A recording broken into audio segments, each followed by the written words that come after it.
we really want to make sure that there's a good amount of content in the early access. We want people to get all the way through to endgame and have lots of play experience there. And it's very important during early access that we're able to test as much of the game as possible. So it's going to be a large release. We're going to stay in early access, I think, for at least 6 months, but we'll have to see. It depends on how long it takes us to get everything correctly, and it may take us a little bit of time to finish all of the content as well. But even what we release in early access should be as good quality as a retail game, and I hope that we can blow other games out of the water with just early access, let alone what. Shit, bro. So wait, the early access is basically a launch, isn't it? That's what he's saying, isn't it, bro? He's saying it's basically a launch. It's a launch with some shit not in it, but it's not like okay. The amount of content that is going to be in this early access versus the amount of content that's in the WoW early access, bro. So there's a WoW early access, right? So I mean, you know what? It's like you got WoW early access, all right, and then this is going to be PoE 2 early access, right? And then this is when WoW has full release, all right. And then this is when PoE has full release.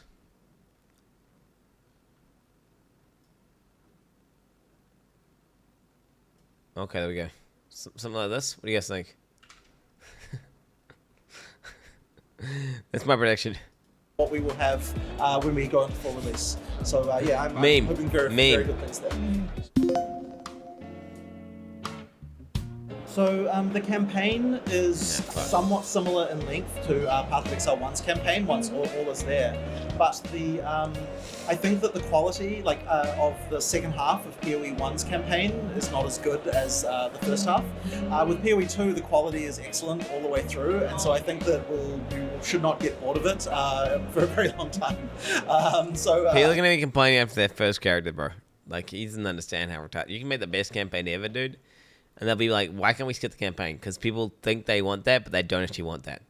But that's what they think they want. They'll do it one time, and they'll be on their second time, and they're like, what the hell, man? Are you kidding me? I just want to immediately do maps. Let me just send Helltide straight away, bro, so I can start doing my Helltide and my dungeon rifts. And then actually you log into that, and it's the most boring shit ever if they were to do that. It's actually very nice to have a bunch of set bosses and checkpoints where you can test your character and how he's doing compared to all your other characters before it to know, is your build good, is it bad, all that feeling of doing the campaign. Let me tell you, bro, straight up facts. That's nice to have that set static progression of going for a campaign. You think you don't like it? Well, okay, a lot of people do realize they actually like campaign, but there's people who think they don't like it, but they actually do like it. And there's the only people who would still enjoy it if it was totally removed are people that will, we're talking like the complete autists. Like these guys are like that. They would literally play a game where it's just like clicking 3 buttons and nothing happens the entire time, and they just keep clicking those 3 buttons for hours on end. Like those guys could, they could basically play, what's a game like that? RuneScape or something. Like these guys, like, we're talking like RuneScape or, it's really. Yeah, I think Red Paladin? No. A lot more mechanics going on, and there's also a lot more bosses. A lot of the bosses in the PoE 1 campaign are very weak, not very good compared to PoE 2. In PoE 2, there are 100 bosses in the campaign, and all of them are very impressive. The level of design that we put into an endgame boss in PoE 1, we're now putting into every boss in PoE 2. They all have this level of quality, so I think that will be very exciting. The other thing as well is that there's a lot more things that change about the campaign each time you go through the game. In fact, one feature that's not very well known is that the world map in PoE 2 is also random. Layout changes with each season, and that changes of that are then reflected in the individual areas. It actually changes. What the hell? That's kind of cool. So you don't know how the questing is going to go each time. You have to figure it out each time. I hope it's blind. I hope they don't tell us in the patch notes, so people can make pre-routes. I hope it's you only find out when you get in, so everyone has no idea where the fuck they're going, bro. Yo, Tai Killer. Oh, dude, Tai Killer is depressed. Oh, they're basically, dude, it's stupid though. let's optimize the game around like the 0.000000000. I mean, it's like 5 guys, right? Like how many there are?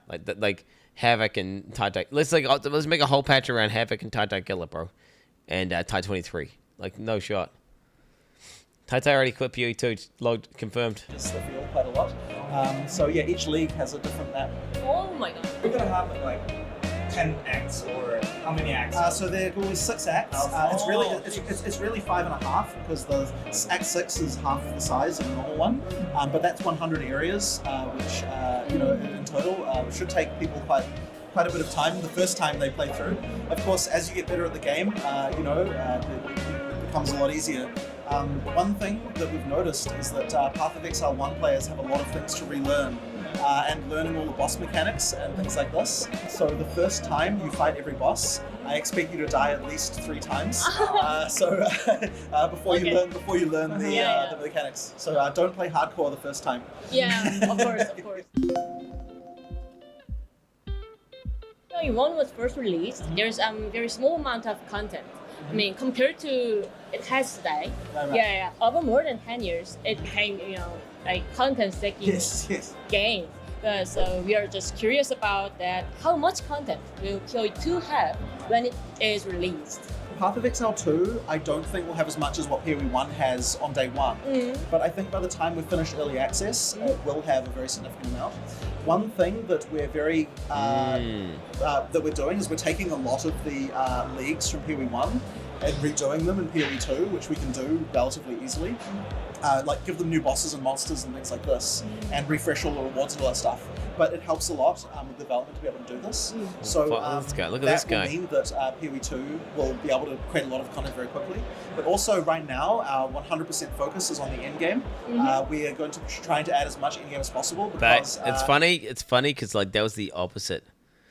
For Diablo, it was like you got to the quote unquote end game, and it was like, bro, it was a void. Bro, it was a void. There was nothing. Like there was like, what do you even do? It's like, and they're like, in D2 we didn't even have an end game. This is better. Look, you can do Hell Tides. That was what Rod. I remember that's what Rod literally said, bro. Well, actually, in D2 they didn't even have it. Like we were focused on the campaign, and the campaign itself was like, whatever it was. So it's interesting. And they're like, we haven't even seen the end game, and they're talking about how they're focused super hard on the end game. I wonder if they're gonna, because to me, maps have revolutionized. Like I'd never seen a system like maps before, right? I'd never seen a system like maps. Do you think they're gonna be iterating on the formula at all, or do you think it's gonna be just maps? I mean, maps are great, but I wonder, do you think we're gonna see any other iterations on do you think the core end game could be different? At all. 100%. I mean, I don't know. 100% yes. I mean, maybe. I know Chris Wilson said in my interview when I interviewed Chris Wilson. He said they're not going to try and reinvent the wheel with PoE 2, but more like do what they're already doing, but let's just way better. Right? I remember that's what he said. They want to do what they were doing currently, but way better, rather than trying to reinvent the wheel. So, I mean, it'd be interesting to see though. Most action RPGs, when they first come out, the complaint that the user base has is, it's good, but the end game is too short. And I want to avoid this. Even in early access, I want the end game to be significant. We're going to be announcing our plans for end game closer to November. But at that time, we'll be announcing the full list of all the different in-game systems we will have, and there has to be many in order to make Path of Exile work. It should be very substantial. Okay, thank you. 라이트 게이머들에게 좀 진입 장벽이 될 수도 있을 것 같은데 이 점에 대해서 어떻게 생각하시는지 우리 조나단님의 의견이 궁금합니다. What I would hope is that with the features that we have for new players in the UI, you don't necessarily have to understand everything the game offers. You can just do the simple thing. You pick basic skills and pick suggested things, and you should be able to get through the campaign. And so my hope is that for a new player, they don't need to follow a build guide or worry about all of these things. What? Wait, does that mean they're going to have suggested builds, like archetypes? What does that mean? Because how's a new player going to I mean, don't get me wrong. New player can just look at the stream and click things that sound good for them. right? But I just, I've seen what Twitch chat, like, they're retarded, bro. I've seen what they can't handle that shit. That they 100%, like, if they want randos to, like, get through, they need, for the tree, I don't know, man. They're gonna need some sort of, like, dude, they can't figure out, I mean, dude, you got like tricksters in the end game, level 95, and they're using, like, fucking items that don't even work on their character and shit. How the fuck are they gonna expect, like, I mean, shit, man. I feel like they need. Well, do they need guardrails? They don't need guardrails, but if they want people to get through the campaign unassisted, then yeah, that's the thing, right? I don't think it needs guardrails. It could just let people try and die, right? Or try and succeed. But I feel like a lot of people just fail. If they wanted people to get through the campaign unassisted without any help, I feel like they are going to need some sort of recommended archetype tree. Right? Like, oh yeah, I want to be a fire guy, and it just has like some stupid generic setup. But I don't know, maybe not. Maybe, I don't know, maybe. I haven't seen the tree, how it looks. Maybe they're making it far more easy to understand now. To just enjoy the game somehow. On face as an action game, and then ideally, as they play more, they'll start to get a sense for the fact that there are other things out there, and then over time they'll come to appreciate all of the different diverse options that they have. But ideally, we don't scare them too much when they first play the game, I think with PoE 2, this is the time that they're going to net the most possible new players ever. Right, actually, like, until, like, PoE 3 comes out, this is going to be their largest opportunity to get the most new players they will ever get. Right? This release. So, if they make the release somehow, without removing any complexity and without removing any depth, but made the onboarding process really, really, really nice and smooth, then you could see PoE, like, actually get, like, quite popular and far more into the mainstream of games.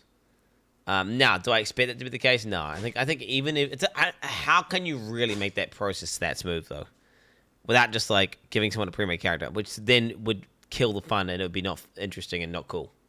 It'd be terrible, right? I don't know if it's possible, but if they can, I mean, I hope they lube it up real hard. I hope they put a bunch of nice quality of life things and a bunch of really intuitive UI elements and a bunch of, I mean, the UI design's going to have to be immaculate. I mean, although I'm saying that, I've seen the PoE 2 UI, it seems like boomer as fuck. And it seems basically like PoE 1, but with a new coat of paint, right? I'm not a quality of life cuck. I'm not saying anything, I'm talking about the quality of life in terms of, and then I'm talking about the UI design to make it like really easy for new players to understand how to like progress and what to do. What would that even look like? Because how would you get someone to like try new things and do their own thing, but without looking at a build guide and without being explicitly told what to do and playing some sort of pre-made thing? Hold them at gunpoint. I don't know. You must need like a little assistant. But even then the assistant, you're gonna be like, yo, why am I dying to this thing? And then it like tells you. I don't know. Little AI. I mean, it could be like a little button, like a little help box you could type in. I don't know. PoE GPT. But then it would just start backsetting people, and it would just start. It should be the same as reading a build guide, right? Wouldn't it? Maybe like an AI companion in the game who you can ask for help, and it doesn't. It's like got guardrails for how much it can tell you. It can just kind of give you suggestions, and that's it. I mean, I don't know. Hey, Einstein. You get why? Well, what I'm saying is, how do you do it? Because the fact of the matter is, PoE is so complicated that it's gonna most people get scared off by it. They're afraid of it. I definitely prefer people to be able to use more skills, have more combos and interesting things. Of course, we still have lots of automation that you can do with Spirit and so on, but yes, you absolutely will be sacrificing DPS to do that. For the speed concern, I think that when you actually play it, like, okay, this is something that people see a lot because they see the number of skills used per second as being lower. But when you actually play it, I think that it's a lot more enjoyable. And the other thing as well is that because there's a lot more moving going on while you're attacking, even though the number of skills you use per second, like if you just stand there, is lower. The number of skills, your uptime, your damage uptime is much higher. No, there are people who literally think that you need to I'm not having fun unless I'm immediately exploding 30 mobs every 5 seconds. Like, if I'm killing less than 30 mobs every 5 seconds, then I'm not having fun. That's what people think. Bro, are you killing 30 mobs in Dark Souls? Like, are you killing 30 mobs every 5 seconds in Elden Ring? Like, no, you're not. Is Elden Ring still fun? Yes, it is. Are you doing that in FPS games? No, you're not. Is it still fun to play those games? Yes, it is. Yes. Okay. Do you need to kill that? Do you need to immediately obliterate screens every fucking time? Do you need to teleport and one-shot entire screens constantly all the time? No, you don't. Should you be able to get to that point eventually at some point in your character's journey? Yes. Right. Don't get me wrong. I do think you should be able to get to that point, like that like power fantasy of like your character becomes like an unkillable fucking unstoppable god. But right now, that's like, bro, cunts are like level 15 and they're already at that point in the game and they're speedrunning through the entire game and then their whole mapping process is all the same. Every single monster messes with the same monster type because they don't do any mechanics. They just stand there and immediately die without fighting back, and it's like, you know, it's clearly not healthy. Right? It's clearly not healthy. Because you're not really playing a game, and you're just, you know. Now, should that be like a good portion of the game? Yeah. But should it be like 90% of all gameplay? Hell no, bro. Hell no. Hell no. Time is much higher. So effectively, like, if you can cast spells while moving continuously, it means that the actual number of skills used per second doesn't necessarily go down by very much. So this is something I think that's an important detail. It's like it's kind of the whole package. Like, yes, the basic attack is slower, but also you can move while doing it, and like many other things like this. So it's kind of like, I guess you just have to experience it yourself and see how you feel about how it plays. But we still want you to feel like a god at endgame. You know, like, you still need to have like you know, like hundreds of projectiles spewing out of you and all sorts of things like this. This still needs to be the thing. It's just that we don't want it to be so ridiculous that a person looks at the screen and can't even understand what is even happening, you know? Yeah, this is base. This is exactly, he's saying exactly what you want to hear.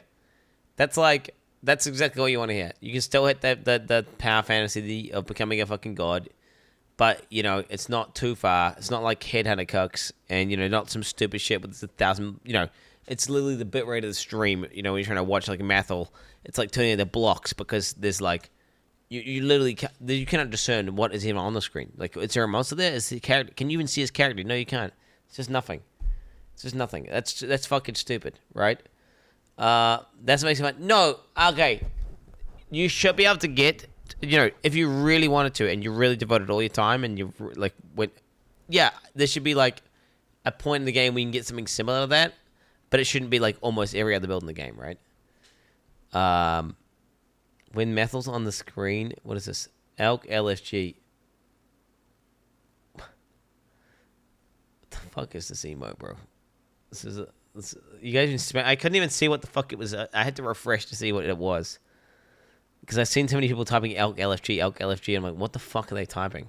I had to refresh. It's a 7TV emote. How's this? Okay. Like there's where like there's no understanding what to, I still want it so that you can still respond to a boss. You can still you know, there's sort of compelling gameplay there. Yeah, but I'm sure people will make 1-button builds or even 0-button builds. But you know, of course they'll be sacrificing DPS. Okay, next question is, we'd like to know how long the term between PoE 1 and PoE 2 the league is. Right, Yeah. so the plan is to release a league every 3 months for both games. 3 months? Yeah, every 3 months for both games. There'll be a PoE 1 league and then 1 month, and then a PoE 2 league and then 2 months. And then PoE 1. But that being said, it depends on what the overlap of the audience is. If there's a lot of overlap of the audience, then we might want to actually slow down a little bit. It might be too much. Yeah, might be. Yeah. But if there's not a lot of overlap, then we definitely want to have them both release a 3-month schedule. It is quite hard. Right, spoil that. Yo, everyone's gonna quit. Like, okay, if PoE 2 is not dog shit, everyone's just gonna quit PoE 1, bro. And then they'll actually PoE 1 will be on maintenance mode, and you'll get like that shit like endless heist league, bro. That's what you'll get. That'll be a PoE 1 leagues, bro. It won't be at the beginning. At the beginning, they're probably gonna do decent leagues. This is going to be smaller in scope. They're going to be devoting a bunch of their manpower to PoE 2, bro. the scope is going to be reduced massively.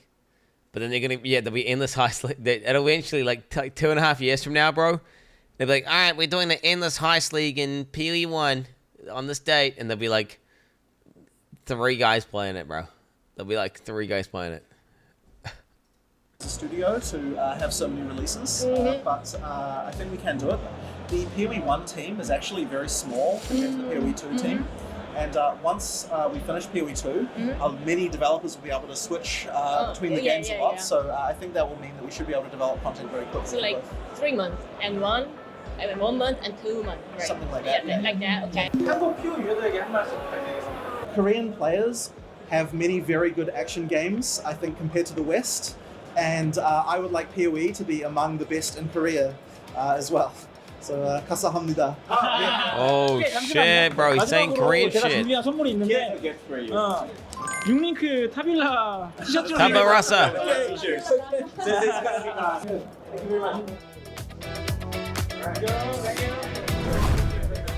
They gave him a Tabasi Rasi, bro. They gave him a Tabasi Rasi. That was a good interview.